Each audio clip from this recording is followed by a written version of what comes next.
Let's get right into it. Number 1. The stranger you always dream about. You wake up and think, who was that? They're in your dream again. A stranger, no name, no clear face, but somehow familiar. Most people brush it off, just dream randomness, right? But your brain doesn't do random, not like that. Recurring strangers in dreams might not be strangers at all. They could be parts of you, traits you've suppressed, avoided, or disowned. That calm woman who shows up when everything's falling apart, she might be your buried confidence. The aggressive man chasing you, that could be your own anger you've never let out. Carl Jung called them shadow figures, dream characters that carry the traits you've tried not to acknowledge in waking life. Your mind doesn't just forget what you repress, it hides it in plain sight, behind the dream avatars you can't stop seeing. They feel important because they are. Your subconscious isn't subtle, it just wears a costume. Pay attention to how the stranger makes you feel safe, threatened, seen, ignored. That's the real message. And before we go further, pause for a second. If this already hits close to home, subscribe and drop a comment saying where you're watching from. You're not alone in this. Now back to it. Dreams don't have to be nightmares to mean something. Sometimes the creepiest thing is how quiet the message is. The stranger isn't random, they might be you, asking to be noticed. Number 2, the dream where no one notices you. You're talking, but no one listens. You walk through a room, but no one looks up. You scream, but nothing comes out. It's a dream that feels passive, mild, forgettable. And that's what makes it so eerie, the subtle dread, the soft ache that follows you into the day. You wake up and feel untouched, yet slightly bruised. You can't remember the exact words or scenes, but something lingers. A heaviness, a quiet ache you can't quite name. Dreams where you're invisible, ignored, or voiceless often go unnoticed, written off as background noise in your sleep. But emotionally, they can be quiet alarms, not blaring sirens, but distant ringing you feel more than hear. And sometimes, what they're pointing to is scarier than any nightmare. Not monsters, not chaos, but the slow, creeping loss of self. These dreams may reflect deep feelings of isolation, emotional neglect, or a shrinking sense of self-worth. They tend to show up when you're emotionally worn thin, burned out, overlooked, or slowly disappearing into the expectations of others. When you've been putting yourself last for so long that you don't remember what being seen feels like. Sometimes they come after long stretches of silence, when no one checks in, when your needs go unmet, when your presence feels optional. It's not always dramatic, sometimes it's just being forgotten.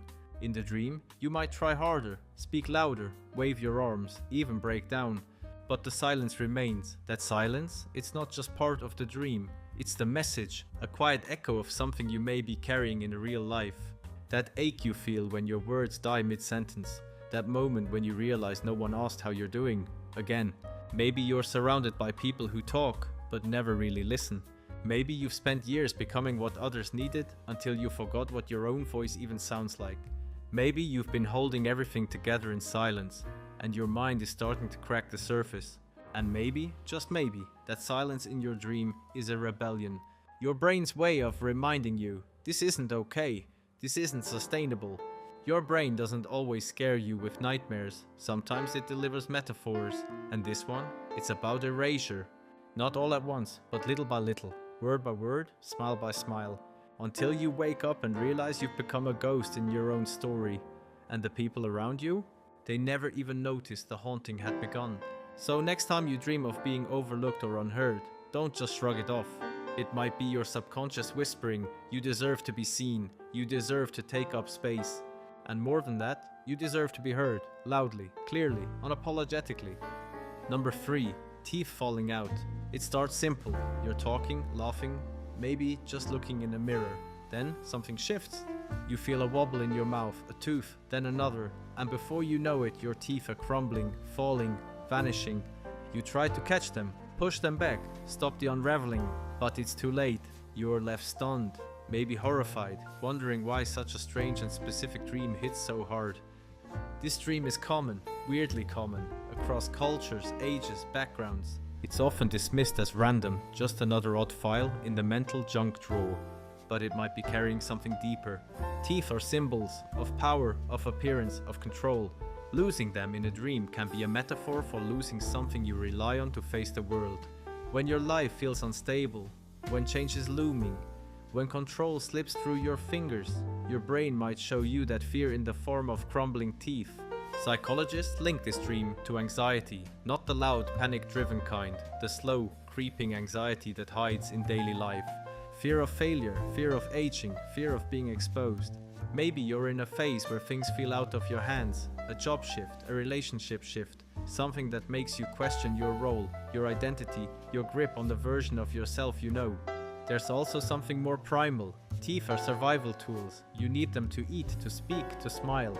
Dreaming of losing them can mean you feel vulnerable, like the world is seeing a version of you that's unfinished, unprotected, or unprepared.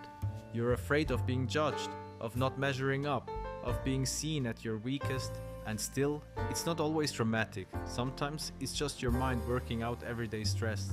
A social interaction that left you feeling small, a deadline that felt impossible, a moment where you felt powerless and didn't say it out loud. The dream says it for you. So next time your teeth fall out in a dream, don't just laugh it off. Ask yourself, where in your life do you feel like you're losing grip? What part of you is trying to hold it all together while something inside is quietly slipping? It might not be about dental hygiene, it might be about control, identity, fear, or the silent pressure of pretending you're fine when you're anything but. Number 4. The dream where you're always running. You're moving fast, sprinting through shadows, twisting hallways, unfamiliar streets. You're being chased. You never see who's behind you, or maybe you do. But no matter how far you run, they're always there. The fear is real. Your legs feel heavy, the ground shifts, the exit is always just out of reach. This dream taps into something old, ancient, primal. It's one of the most common dreams people report, and yet most never stop to wonder what it means. Being chased in a dream doesn't always mean literal danger. It often reflects something deeper, something internal, a fear you haven't faced, a responsibility you've been dodging, a truth you've been avoiding. Your brain isn't just making up a scary scenario, it's staging a metaphor.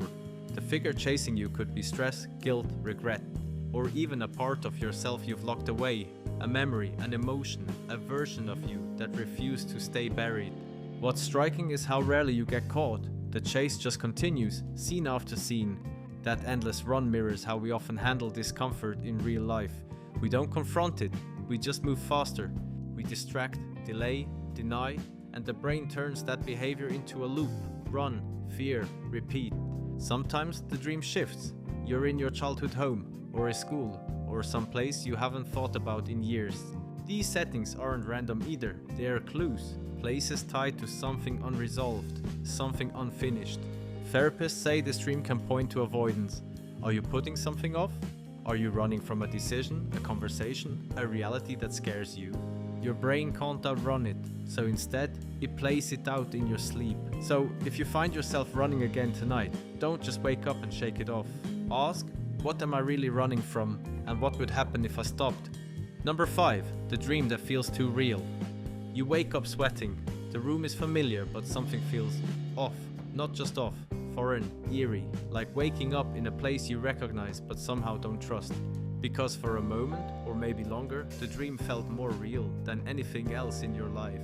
You remember the textures, the way the light looked filtering through curtains, the smell of rain soaking pavement, a conversation that never happened but loops in your head like it did.